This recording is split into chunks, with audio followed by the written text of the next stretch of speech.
Some truths are too uncomfortable for the world to admit, and this is one of them. Across borders and continents, a silent message echoes through immigration policies, border control systems, and social attitudes. Some nations simply don't want African immigrants. They won't say it outright. You won't see it on billboards or embassy websites. But hidden beneath layers of cultural differences, travel restrictions, and carefully worded immigration policies lies a pattern that's hard to ignore. One that reveals who's truly welcome and who's not.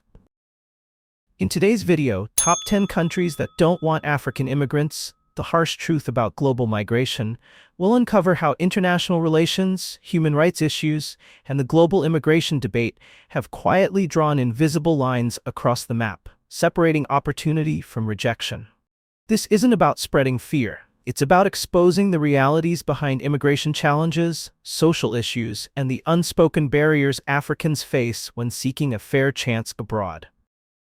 So stay tuned till the end, because what you're about to learn will completely change how you see global migration and the way nations decide who belongs. Before we begin, make sure to like, subscribe, and turn on notifications, because here at Virtual Travel by Brian, we uncover the stories that others are too afraid to tell. Now, let's begin the countdown. Number 10. Greece. When most people picture Greece, they imagine whitewashed houses, turquoise seas, and endless plates of feta cheese, not razor wire, riot police, and boats being turned back at dawn. But if you're an African immigrant trying to enter Europe through Greece, that's often the real postcard you're dealt. See, Greece sits on the front line of migration from Africa and Asia. Geographically gorgeous, but politically exhausted. For decades, it's been one of the main entry points into the European Union, and frankly, it's tired.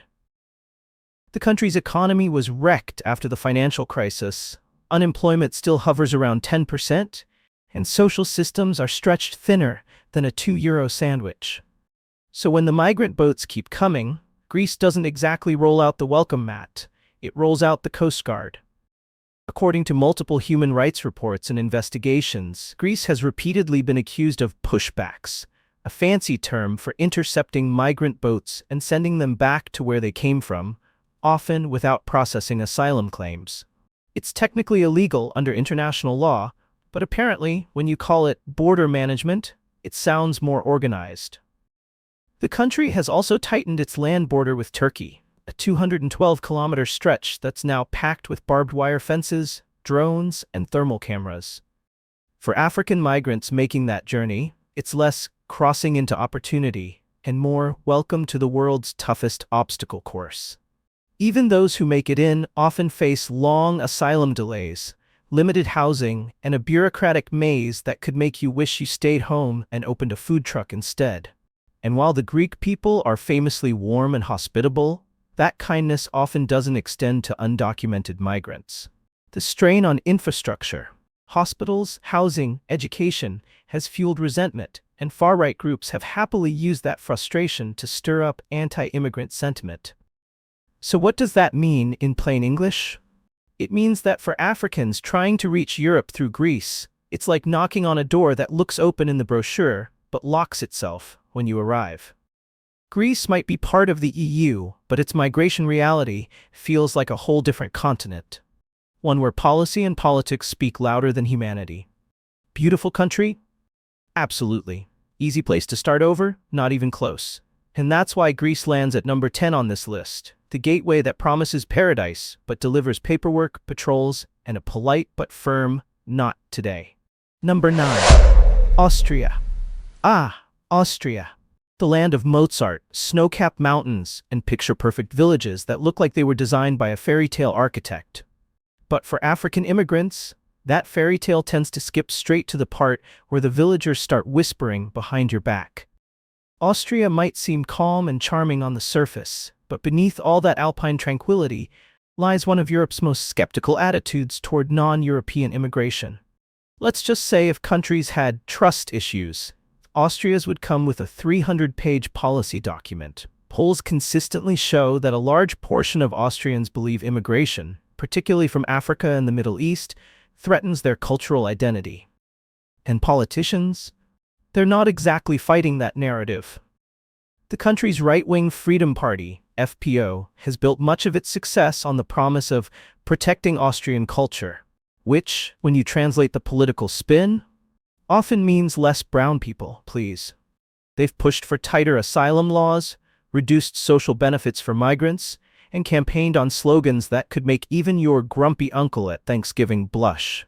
And while Austria doesn't have the massive migrant influx of its neighbors, it's taken a hardline stance just the same.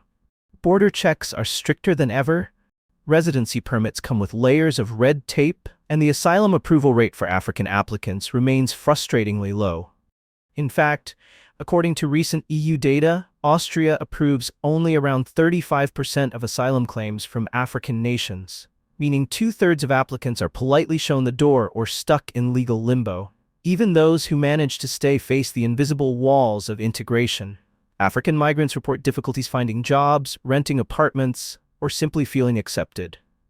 Hate incidents and racially motivated crimes, though often underreported, still happen, especially in smaller towns where diversity is about as common as hip-hop yodeling. But here's the paradox. Austria needs immigrants. The country's population is aging, the workforce is shrinking, and industries from healthcare to construction rely heavily on foreign labor. So while the government says, we must protect Austrian values, businesses quietly say, can we please hire someone to keep this place running? It's the same old European dance. Dependence dressed up as resistance. Beautiful country, world-class pastries, but if you're African and dreaming of calling it home, prepare for paperwork, side eyes, and a long game of cultural hide-and-seek. That's why Austria earns the number 9 spot, a place where the hills are alive with the sound of music, but the immigration office might not be singing your song. Number 8. Sweden. For years, Sweden had the reputation of being Europe's humanitarian superhero. The country that opened its doors, offered asylum, and smiled while doing it. But lately, that smile has started to look a little strained. If Sweden were a person, it would be that friend who insists, of course you can crash here anytime, and then starts hinting about your departure date 2 weeks later. Once celebrated for its open-door immigration policy, Sweden has taken a sharp turn toward restriction. The same country that once welcomed refugees from war-torn regions with generous housing and welfare programs is now offering up to $26,000 for migrants to voluntarily return home. Yep, you heard that right. They'll pay you to leave. That's not exactly the warm Nordic hospitality people imagine. So what happened? Well, like most good political dramas, it started with pressure. Sweden's population surged, infrastructure strained, and crime debates flooded the airwaves. Suddenly, immigration wasn't framed as compassion, it was framed as a problem. And when the conversation turned political, things escalated fast. The rise of the Sweden Democrats, a party known for its anti-immigration stance, reshaped national policy. The government began introducing stricter immigration policies, reducing residency permits, and tightening requirements for family reunification and citizenship. And while these laws don't explicitly target African migrants, guess who feels the impact the most? Those from Africa and the Middle East, communities already facing cultural barriers, employment discrimination, and subtle social exclusion. Here's where it gets tricky. Sweden still sees itself as progressive and fair. It loves to talk about human rights and social equality, but when you peel back the statistics, the contradictions are loud. Studies show unemployment among African immigrants in Sweden is 3 times higher than the national average. Many end up in segregated neighborhoods, where opportunities are limited, and integration feels more like isolation with better public transport. And then there's the cultural gap. Sweden values personal space, low-key social interactions, and following every rule in the book. Basically the opposite of the lively, communal, expressive cultures many Africans come from. It's not hostility, but it's definitely cold, both literally and emotionally. So while Sweden still posts feel-good photos of diversity on its tourism websites, the reality on the ground tells a different story. One of quiet rejection, long waiting lists, and politely worded no's. That's why Sweden lands at number 8. A nation that once prided itself on being the moral compass of Europe, now quietly recalibrating its welcome mat. It's still there, technically, but only if you don't step on it for too long. Number 7. Poland. Poland is one of those countries that tourists fall in love with instantly. Cobblestone streets, historic architecture, hearty food, and a sense of national pride so strong you can practically taste it in the air. But if you're an African immigrant hoping to build a life there, that pride can quickly start to feel a lot more like prejudice. Let's start with the big picture. Poland is not exactly famous for diversity. Roughly 97% of its population is ethnically Polish. And that number doesn't leave much room for outsiders, especially those who don't look or sound like the majority. When the European Union proposed relocating migrants from Africa and the Middle East across member states, Poland's response was basically, "Thanks, but absolutely not." In fact, during a national referendum, over 96% of Polish voters said they opposed accepting migrants from Africa or the Middle East. Sure, the turnout was low, but that number still speaks volumes about public sentiment. Politicians didn't shy away from that message either. The ruling Law and Justice Party built much of its appeal on protecting Polish identity, often implying that accepting migrants would somehow threaten it. Translation: we like our culture the way it is, please don't bring yours. To be fair, Poland's position is partly shaped by its history. After decades under Soviet control, the country finally regained sovereignty and stability, and many Poles see immigration as a potential risk to that hard-earned order. But that fear has morphed into a kind of cultural paranoia, one that doesn't differentiate between refugees, students, or skilled professionals. For African immigrants, that translates into constant challenges: limited legal pathways, subtle social isolation, and an unspoken sense of not belonging. Even those studying or working legally report feeling watched, whispered about, or excluded from local circles. And while racist attacks aren't as common as in some larger European countries, the social coldness can feel just as cutting. Ironically, Poland does welcome Ukrainian migrants with open arms, millions of them in fact. But when Africans fleeing war or seeking work show up, the tone suddenly changes. That double standard has sparked debates about race, religion, and Europe's two-tier compassion system. So yes, Poland has stunning cities, affordable living, and great pierogies. But for Africans hoping to call it home, the question isn't just whether you can move there. It's whether you'll ever feel accepted when you do.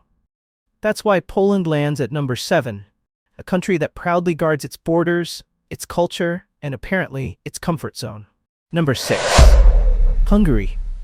If the European Union were a neighborhood, Hungary would be that one neighbor who keeps reinforcing their fence, glaring at everyone's guests, and calling the cops when someone's music is too foreign.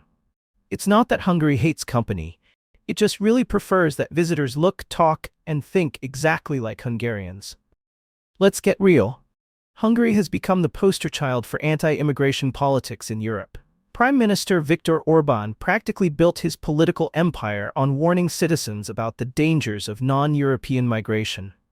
He's called immigration a threat to Christian civilization, which, let's be honest, is code for we don't want people from Africa or the Middle East changing the vibe around here. In 2015, when hundreds of thousands of migrants, many from African and Arab nations, tried entering Europe through Hungary, Orbán didn't just react.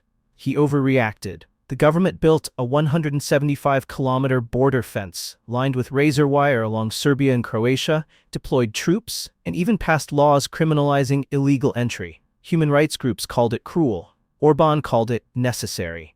Hungary apparently is a big believer in the idea that if you build it, a wall, they won't come. And it worked. Kind of. The number of asylum seekers dropped dramatically, but so did Hungary's reputation. The European Court of Justice actually ruled that Hungary's asylum policies violated EU law. Still, that didn't change much at home, where the government-run media continued portraying African and Middle Eastern immigrants as potential criminals, cultural invaders, or welfare abusers. Here's the irony. Hungary doesn't have a major African immigrant population. In fact, only about 0.2% of its residents are from non-European countries. So where's all the fear coming from? Mostly from political theater. The immigration crisis became a convenient distraction from domestic issues like inflation, corruption, and economic stagnation. Nothing rallies voters like a good old-fashioned us versus them story. For Africans who do live in Hungary, students, professionals, or asylum seekers. The challenges are real. Reports of racial profiling, job discrimination, and social isolation are common. Many describe daily life as being treated like a permanent guest, even after years of residency. So while Budapest may dazzle tourists with its thermal baths, Gothic bridges, and late-night ruin bars, the government's immigration stance tells a colder story. Hungary doesn't just want to control its borders. It wants to control its identity, even if it means shutting out the rest of the world. That's why Hungary lands at number 6. A beautiful fortress of history and culture, guarded by policies that make sure the gate stays closed to most who don't fit the mold. We're halfway through the countdown. If you are enjoying the video so far, hit the like button, subscribe to Virtual Travel by Brian, and ring the notification bell for more informative content. Let's get back into it. Number 5. United States. The United States, the country that built its entire identity on immigration, the land of opportunity, the American dream, the place where anyone can make it if they just work hard enough. Sounds beautiful, right? Well, for many African immigrants, that dream sometimes feels more like a limited-time offer, available only to those who can survive the paperwork, the policies, and the prejudice. Let's start with the big picture. There are over 2 million African immigrants living in the U.S. today, and many are thriving, studying, working, starting businesses, and contributing billions to the economy. But the road to get there? Brutal. In recent years, the U.S. has tightened visa requirements, cut back on refugee admissions, and reinstated travel restrictions that directly impacted several African countries. The official reason? National security. The unofficial one? Let's just say political theater looks good in red, white, and blue. During the Trump administration, countries like Nigeria, Eritrea, Sudan, and Tanzania were added to travel ban lists, effectively blocking tens of thousands of Africans from visiting, working, or reuniting with family. Even after those bans were lifted, the bureaucratic backlog and visa denials kept the barriers up. According to the U.S. State Department, African visa rejection rates for tourism and work are among the highest in the world, with some nations facing over 60% refusal rates. And then there's the cultural side of it. African immigrants often find themselves caught between admiration and alienation, praised for their work ethic, but still subjected to stereotypes, discrimination, and the occasional "where are you really from" moment. Add in racial profiling, housing inequality, and systemic bias, and it's clear, freedom in America comes with a receipt. Ironically, the U.S. needs immigrants more than ever. From healthcare to tech, African professionals fill crucial roles. Yet policies often send mixed signals. Come work here, but don't overstay. Contribute, but don't complain. It's like being invited to a party where you bring the snacks, but the host reminds you not to touch the furniture. So yes, America is still a land of opportunity, but not equally distributed. The visa lottery might open the door, but the system behind it decides who gets to walk through. And for Africans, that walk can feel like an uphill climb through a maze of red tape, political rhetoric, and unpredictable border control. That's why the United States lands at number 5, a country that sells dreams by the dozen but makes you fill out 100 forms before you can start living one. Number 4. Italy. Italy, the land of pasta, passion, and picturesque coastlines that make travel influencers lose their minds. But beneath the postcard views and gelato smiles lies a much colder reality for many African immigrants. If Europe were a fortress, Italy would be its drawbridge, and lately that drawbridge has been creaking shut. Let's be clear.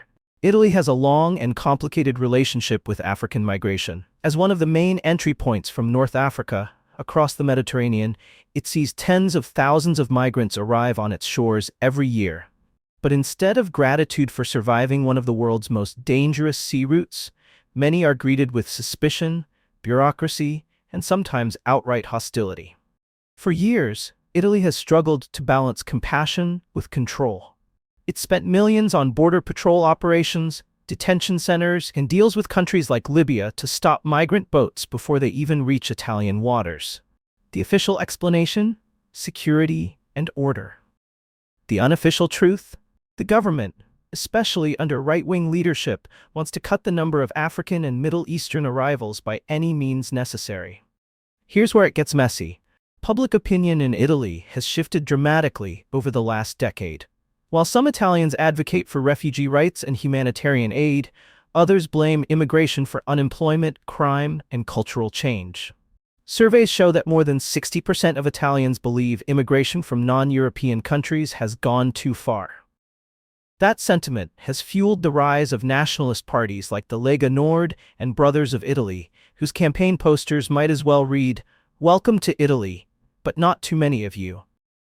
African migrants who do make it into Italy often face the double challenge of legal uncertainty and economic survival. Many end up in informal jobs, working under harsh conditions for low pay, without access to proper healthcare or housing.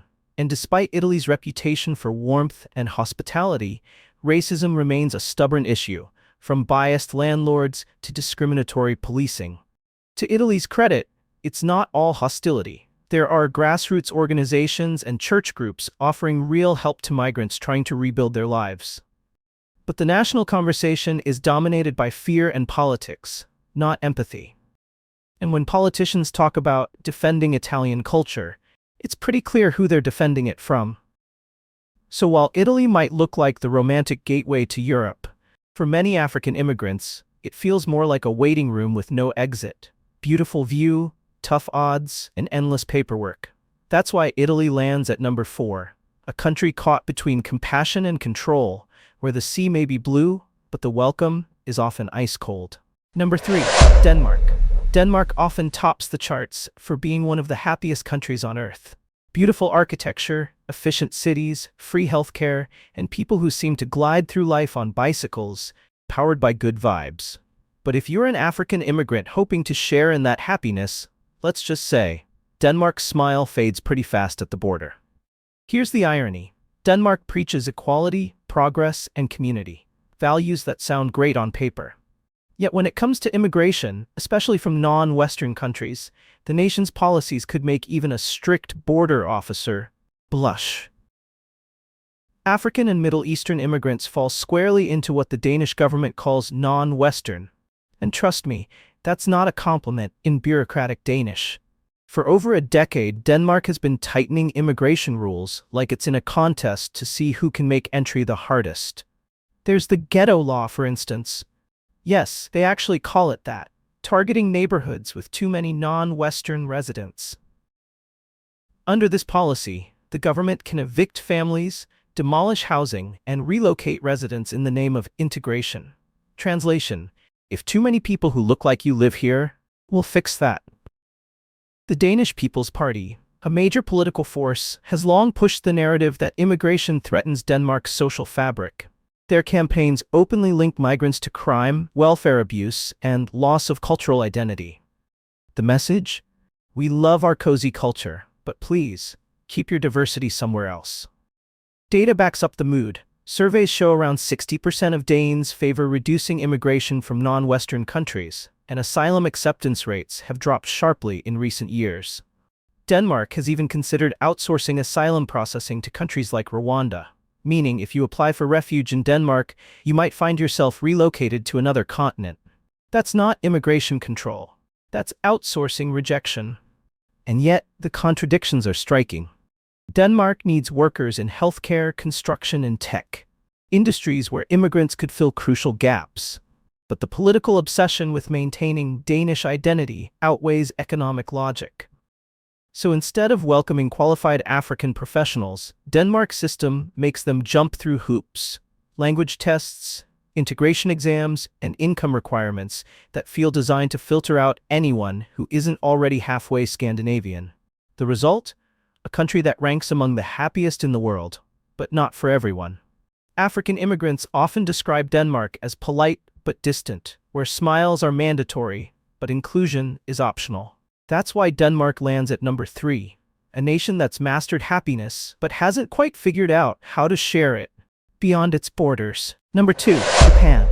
Japan is one of those places that fascinates everyone. Neon skylines, bullet trains, spotless streets, and vending machines that sell just about everything except visas. It's a country admired for its culture, innovation, and discipline. But for African immigrants, Japan might be polite to your face, but its immigration system says arigato, but no. Let's be honest, Japan's not big on immigration, period. It's one of the most homogeneous nations on Earth, with over 97% of its population being ethnically Japanese. And while the country faces an aging population and a shrinking workforce, its government has made it abundantly clear that mass immigration isn't the solution they're looking for. In fact, they'd rather build robots to fill jobs than open their doors to outsiders. For Africans, this reality hits even harder. The number of African residents in Japan is extremely small, only about 15,000 people across the entire country, and most are students or professionals on temporary visas. Long-term residence or citizenship, that's about as rare as finding a samurai working at McDonald's. The legal hoops are endless, and the social adjustment, even tougher. Culturally, Japan values uniformity, order, and group harmony. Great for social stability, not so great for diversity.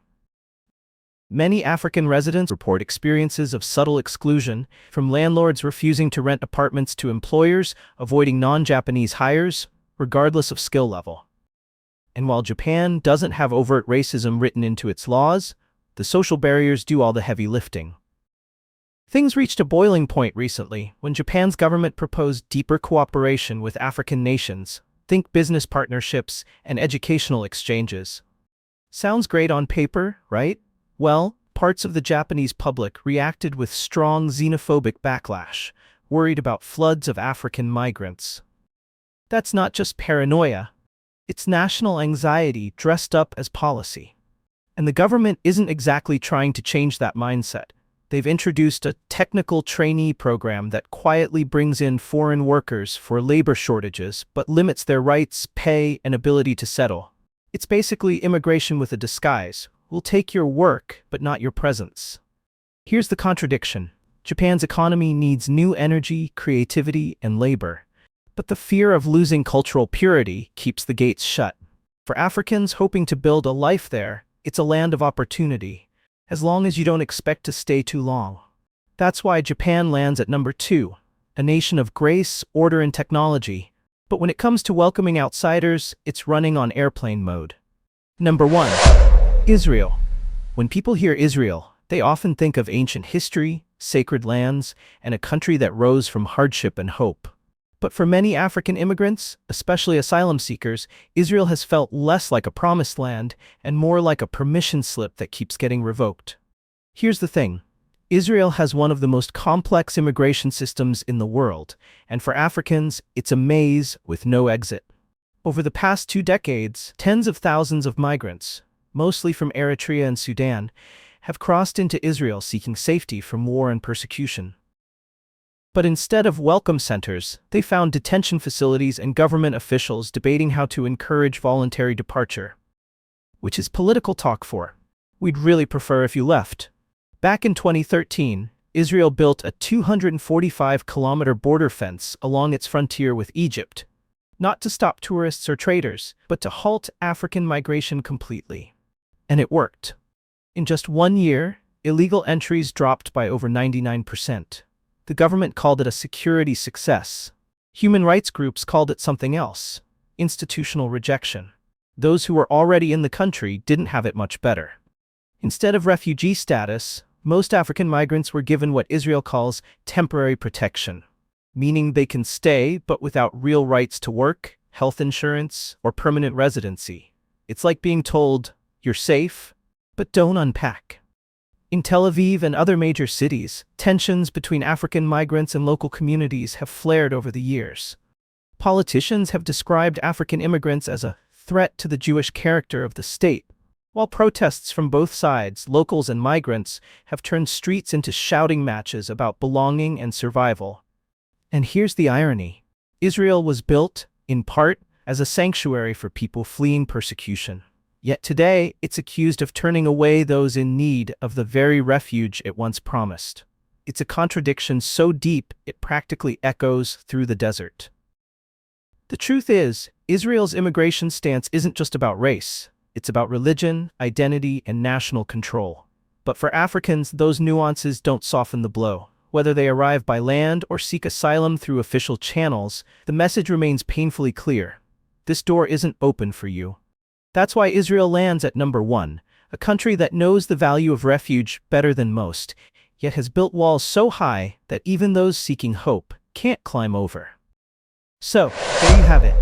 10 countries where the promise of opportunity often fades the moment an African passport enters the equation. Behind every border checkpoint and immigration law is a message that's rarely spoken out loud but felt deeply by those on the move. Not all migrants are treated equally. From the quiet policies to the loud politics, the story is the same. The world loves African culture, African music, African talent, and African resources.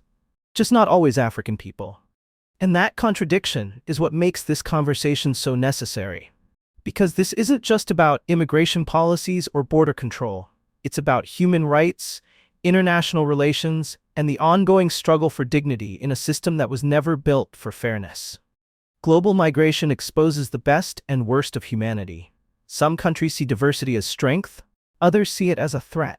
But here's the truth. Walls, fences, and travel bans might slow people down, but they'll never stop the human spirit from searching for safety, stability, and a better life.